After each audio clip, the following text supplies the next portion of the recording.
आज का जो टॉपिक है वो रीतिकाल। अगर आप हिंदी से जुड़ी हुई किसी भी परीक्षा की तैयारी कर रहे हैं तो हिंदी आपके लिए बहुत महत्वपूर्ण है। वो तो सभी के लिए महत्वपूर्ण है ना? तो आपके लिए इसलिए महत्वपूर्ण है क्योंकि आप हिंदी से परीक्षा दे रहे हैं। हिंदी से परीक्षा हर कोई देता है। मतलब हिंदी सब्जेक्ट से जुड़ी हुई परीक्षा दे रहे हैं जिसमें आपका आदिकाल, भक्तिकाल, रीतिकाल ये सब कुछ है और आधुनिक काल है। तो आज का टॉपिक है रीतिकाल। वीडियो पूरा देखिए, लाइक करिए और चैनल को सब्सक्राइब करिए। क्वेश्चन नंबर 800 क्या कह रहा है? मैंने इससे पहले 800 क्वेश्चन करवा दिए हैं हिंदी साहित्य के इतिहास से, आदिकाल से, भक्तिकाल से और भक्तिकाल की महामैराथन भी आपको मेरे मिल जाएगी प्लेलिस्ट में। उसका लिंक भी आपको मेरे डिस्क्रिप्शन में मिल जाएगा, वहां से आप देख सकते हैं। तो आचार्य रामचंद्र शुक्ल ने साक्षात रस मूर्ति किस कवि को कहा है? तो घनानंद को कहा है। किसको कहा है? घनानंद। निम्न में से किस रीतिकालीन कवि ने लक्षण ग्रंथ की रचना नहीं की है? तो बिहारी लाल जी ने, यानी बिहारी लाल जी ने रीतिकालीन कवि थे। इन्होंने लक्षण ग्रंथ की रचना नहीं की है। पद्माकर ने, मतिराम ने, भूषण ने, इन्होंने क्या है? रीतिकालीन कवि हैं और इन्होंने लक्षण ग्रंथ लिखे हैं, यानी लक्षण ग्रंथ की रचना की है। हितोपदेश का भाषा अनुवाद किस कवि ने किया है? तो पद्माकर जी ने किया है। किसने किया है? पद्माकर जी ने किया है। हित तरंगिणी रचना किस रचनाकार की है? तो ये जो रचना है किस रचनाकार की है या किसकी रचना है? तो कृपाराम की रचना है। किसकी रचना है? कृपाराम की रचना है। और इस चिंतामणि की भाषा कौन सी है? तो चिंतामणि की जो भाषा है वो ब्रज भाषा है। कैसी है? ब्रज भाषा है। रामचंद्रिका की रचना किसने की थी? तो रामचंद्रिका की रचना केशव दास ने की थी। और कब की थी? 1555 ईस्वी में की थी। चिंतामणि किस काल के कवि थे? तो चिंतामणि किस काल कवि थे? रीतिकाल के कवि थे। किसके थे? रीतिकाल के कवि थे। और चिंतामणि को शुक्ल जी ने कहा था, शुक्ल जी ने चिंतामणि को कहा था रीति काव्य का प्रवर्तक। रीति काव्य का प्रवर्तक। केशवदास कवि होने के साथ साथ क्या थे? गायक थे, आचार्य थे, पाखंड विरोधी थे, संत थे। तो क्या थे? आचार्य थे। क्या थे? आचार्य थे। केशवदास ने एक आध्यात्मिक ग्रंथ लिखा है, उसका नाम क्या है? तो उसका नाम है विज्ञान गीता। विज्ञान गीता। रसराज ग्रंथ का रचयिता कौन है? तो देव। कौन है? देव। ठीक है। और उनकी एक रचना है भाव विलास, जिसका प्रकाशन 1689 में हुआ था। भूषण के काव्य की भाषा क्या थी? जो भूषण थे उनकी काव्य की भाषा क्या थी? उनके काव्य की भाषा क्या थी? ये भी क्वेश्चन बहुत ज्यादा पूछा। देखो जीआईसी में पूछा, पीजीटी में पूछा, डीएसएसबी में पूछा, पीजीटी में पूछा। तो भूषण की भाषा कैसी थी? भोजपुरी थी, अवधी थी, राजस्थानी थी, ब्रज भाषा थी। तो कैसी भाषा थी? ब्रज भाषा थी। पद्माकर का सर्वश्रेष्ठ ग्रंथ किसे माना जाता है? तो जो पद्माकर का सर्वश्रेष्ठ ग्रंथ है तो उसे किसे माना जाता है? तो प्रबोध पचासा। प्रबोध पचासा को पद्माकर का सर्वश्रेष्ठ ग्रंथ माना जाता है। सृजन विनोद किसकी रचना है? अगर हम सृजन विनोद की बात करें, ये रचना किसकी है? तो ये देव की रचना है। किसकी है?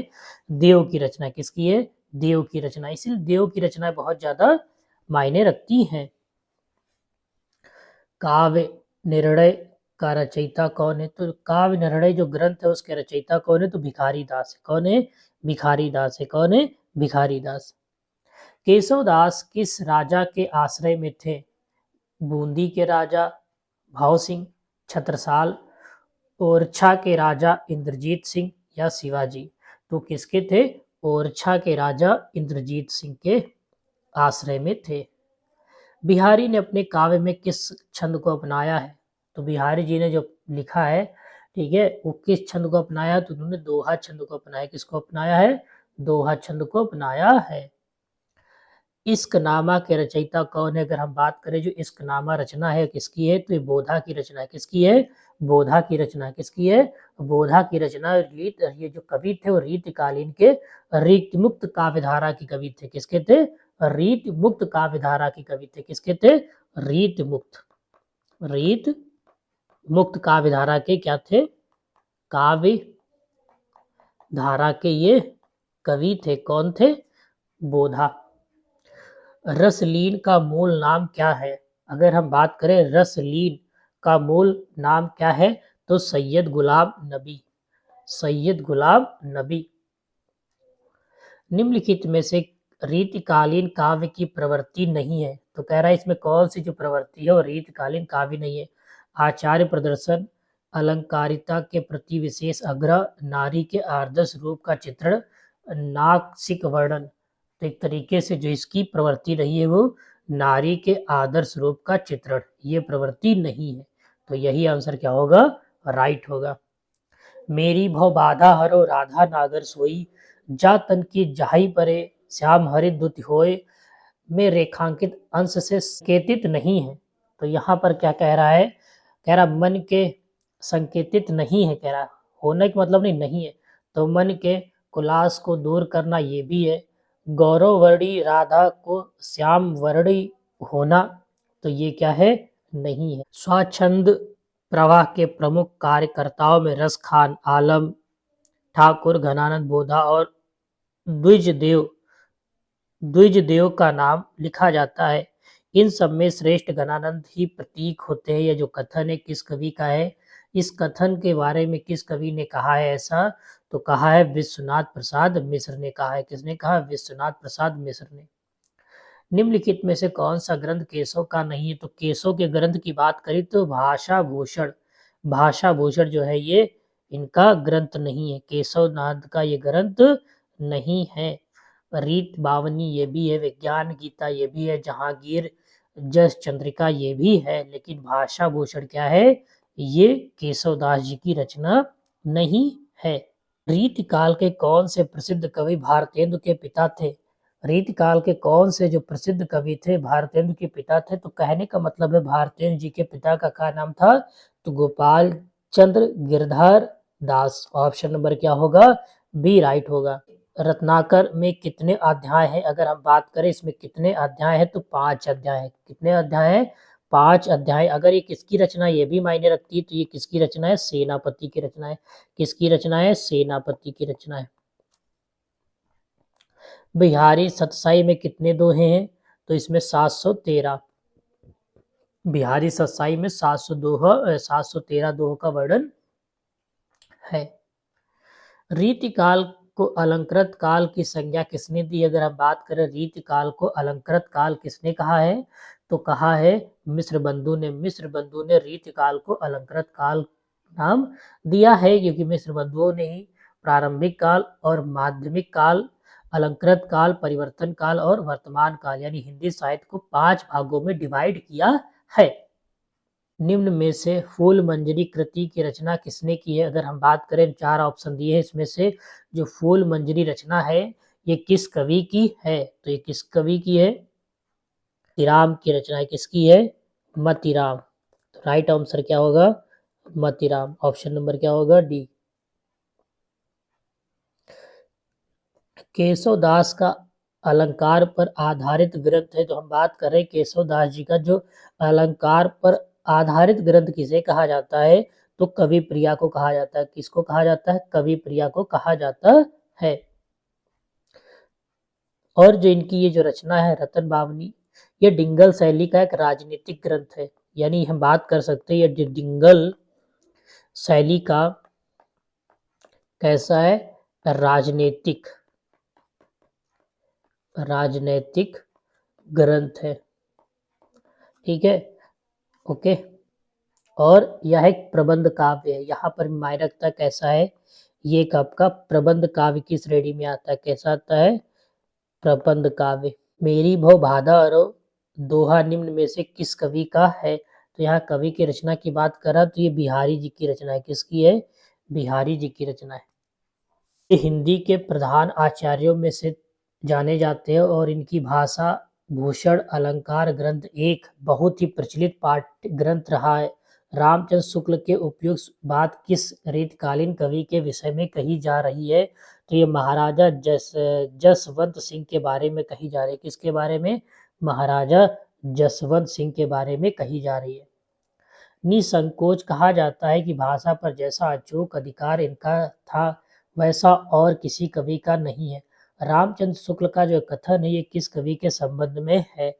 तो ये है घनानंद के संबंध में। किसके बारे में इन्होंने ऐसी बात कही है? घनानंद के बारे में। से कौन सा जोड़ा सही नहीं? तो कौन सा? काव्य प्रकाश चिंतामणि की रचना है। मतिराम रस रहस्य ये नहीं है इनकी। भूषण की भी ये नहीं है। रसलीन की ये भी नहीं है।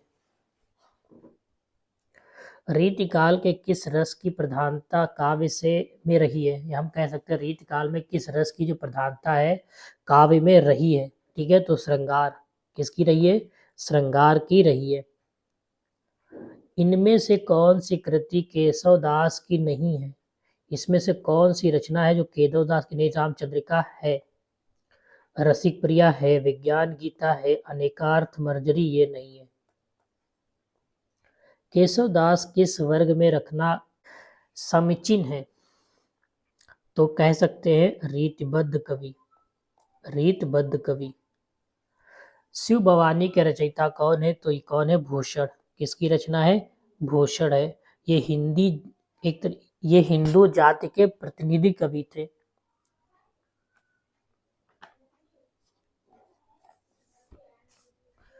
निम्नलिखित कवियों के जीवन काल का सही आरोही क्रम लिखे। यहाँ पर बात हो रही जो कवि दिए हैं उनका सही में आरोही क्रम लिखे। तो सबसे पहले किसका जन्म हुआ था? सबसे पहले बिहारी। तो बिहारी नंबर 1 पे आ गए। बिहारी के बाद कौन आते हैं? बिहारी के बाद आते हैं भूषण। भूषण आपके 2 नंबर में आ गए। भूषण के बाद कौन आता है? मतिराम। मतिराम आपके 3 नंबर पे आ गए। तो देव आपके चौथे नंबर पे आ गए। तो पहले बिहारी, दोनों बिहारी यहाँ हो गए। अब यहाँ पर हम बात ये भी कर लेते हैं, जो बिहारी का जो टाइम पीरियड है वो 1500, ये जन्म का टाइम पीरियड है, और इनका 1613 और इनका 1617 और इनका कब है? 1673। निम्नलिखित रचनाकारों में से ललित कल्लाम के रचनाकार कौन है? तो ये रचना किसकी है? मतीराम की रचना। किसकी है? मतीराम की रचना है। इनमें से कौन सी रचना देव की नहीं है? तो यहाँ पर बात हो रही देव की रचना कौन सी नहीं है? रस मंजरी। पहला ही ऑप्शन आ गया, रस मंजरी इनकी नहीं है। तो किसकी है? नंददास की रचना। किसकी है? नंददास की। इनमें से कवि घनानंद के संबंधित कौन सा कथन सही नहीं है? तो कह सकते हैं जो घनानंद के संबंधित मतलब उनके बारे में कौन सा कथन जो है सही नहीं है। उनकी कविता तत्कालीन दरबारी कवियों से सर्वत्र भिन्न थी। हाँ, बिल्कुल थी। वे प्रेम के पीर के कवि थे। बिल्कुल थे। भाषा की अभिधा शक्ति का सुंदर प्रयोग उन्होंने अपने काव्य में किया है? बिल्कुल नहीं किया है। तो यही क्या हो जाएगा? राइट हो जाएगा। रीति काल के नामकरण के संदर्भ में रीति शब्द किस अर्थ में प्रयुक्त हुआ था? तो ये जो हुआ था किस शब्द में, एक तरीके से हम कह सकते हैं प्रयुक्त हुआ था। तो गुणों पर आधारित विशेष प्रकार के पद रचना में इसमें नहीं हुआ था। अलंकार, रस, गुण, ध्वनि, नायिका भेद आदि काव्य शास्त्रीय प्रणालियों पर आधारित रचनाएं, हाँ इसमें हुआ था। तो ऑप्शन नंबर कह सकते हो बी। इनमें से महाकवि बिहारी और उनकी सतसई के संबंधित कौन सा कथन सही नहीं है? यहाँ पर नहीं की बात करा तो प्रकृति का आलम्बन रूप में चित्रण उनकी बहुत बड़ी विशेषता थी। पहला ही पॉइंट यहाँ पर नहीं है। ठीक है, ये नहीं है। बाकी आपके कह सकते हो ये राइट है। रामचंद्र शुक्ल ने अपनी हिंदी साहित्य का जो इतिहास है ग्रंथ में इनमें से किस कवि को हिंदी जाति का प्रतिनिधि कवि कहा? हिंदू जाति का। हिंदू जाति को अगर हम बात करें तो किसको कहा जाता है हिंदू जाति के बारे में? भूषण जी को कहा जाता है। किसको कहा जाता है? भूषण जी के बारे में कहा जाता है हिंदू जाति का प्रतिनिधि कवि। शुक्ल ने कहा उनको। ये ब्रजभाषा के मतिराम जैसे कवियों के समक्ष